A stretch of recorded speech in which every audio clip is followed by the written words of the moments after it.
Alam nyo, etong kinakataka ko nagulat ako. Kasi kami naman nag-cooperate. Di ba sabi ko, out of respect to the institution, may sabina, pumunta kami. Ang gusto po nilang gawin, ibukod ng isa-isa sa kanya-kanyang mga kwarto ang bawat isang subject ng sabina at tanungin. Hindi po pwede yun. Now we are trying to get statements na maaring self-incriminatory. Maari kasi I insist, wala kaming tinatago.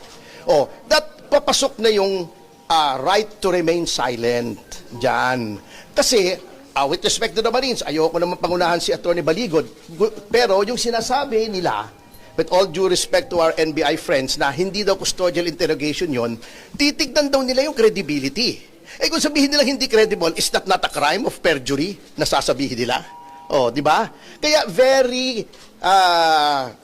suspicious po ito and very alarming tong ginagawa nila. Alam nyo, etong kinakataka ko nagulat ako.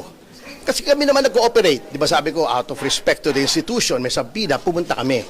Ang gusto po nilang gawin, ibukod ng isa-isa sa kanya-kanyang mga kwarto ang bawat isang subject ng sabina at tanungin.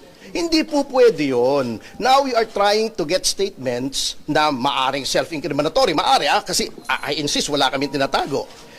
That papasok na yung right to remain silent dyan.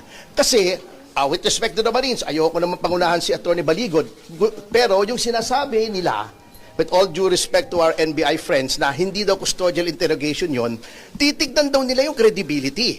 Kung sabihin nila hindi credible, is that not a crime of perjury na sasabihin nila? Di ba? Kaya very